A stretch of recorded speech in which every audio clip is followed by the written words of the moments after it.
I'm the Chief Exec of Canterbury's Business Improvement District.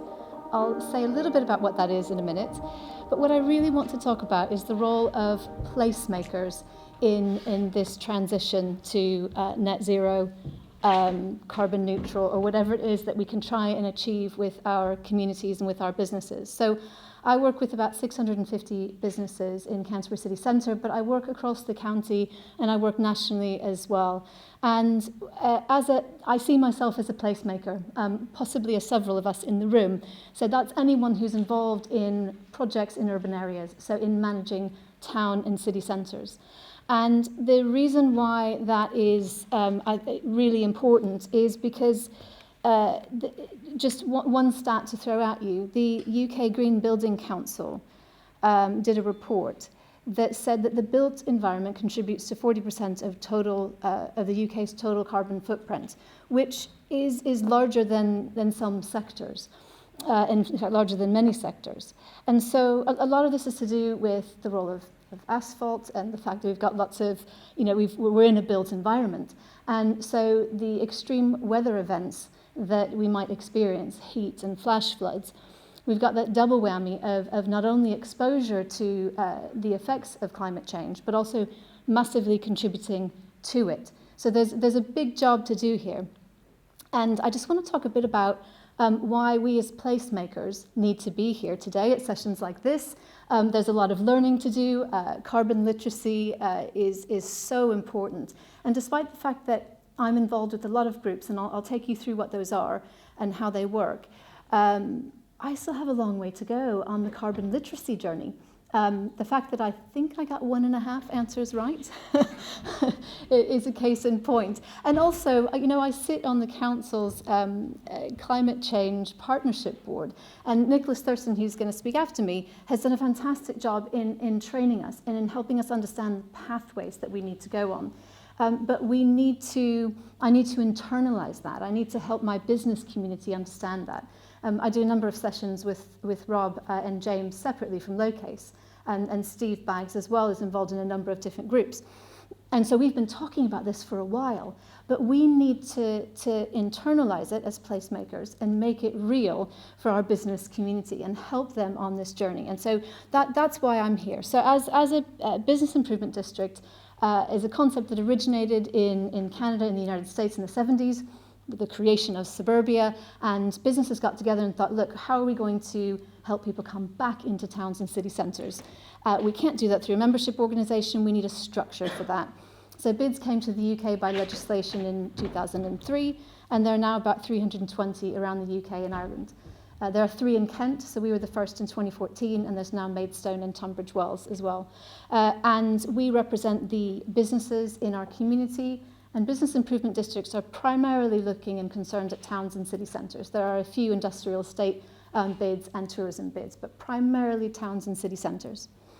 And we have to not only support and represent and invest on behalf of our business community, but we have to work with our local authorities, and we have to work with our community and resident groups. And so from that perspective, I'll just run through some of the groups that we're involved with and how that relates to climate change.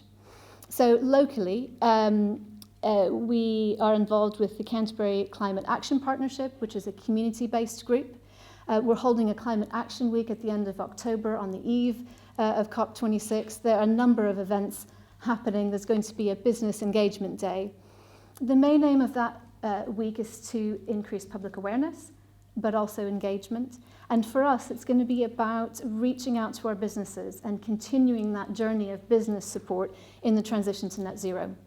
And so these kind of events are going to be really important for us. But the Canterbury Climate Action Partnership includes several people in this room, and it has also done things like start Canterbury's first repair cafe, and there were 2 of those prior to COVID, and look forward to getting that restarted.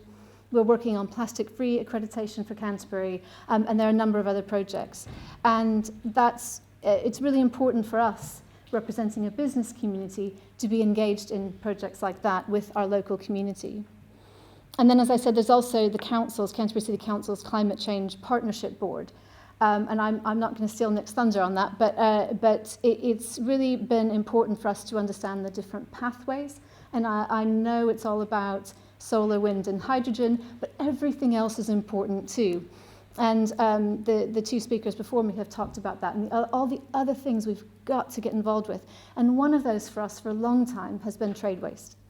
There are too many vehicles travelling across the county, in and out of Canterbury, and we need to reduce that. And that I don't want to say it's straightforward, but it's something we can do, and it's something we can work on. So we have a trade waste audit that's live at the moment. We've had 70 responses so far, and we will be using that to not only help reduce emissions in and around Canterbury, but also to provide a better service for our businesses.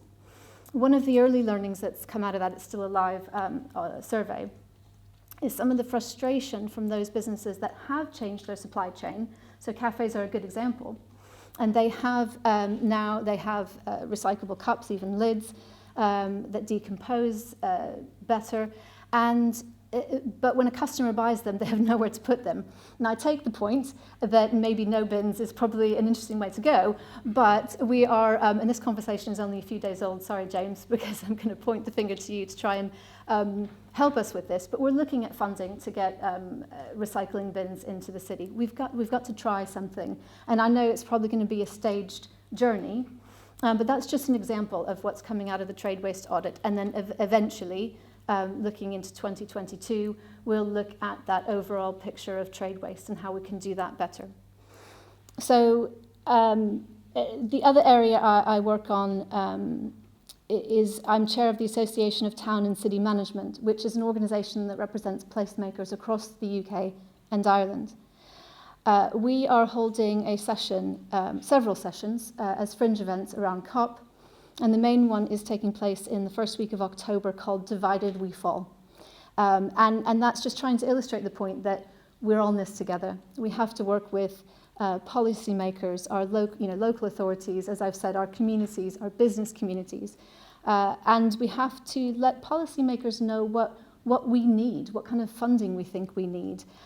We need to be educated on the one hand, but we need to communicate back to say, look, there's a lot of work to do here.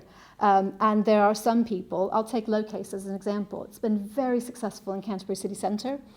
Lots of good stories to share.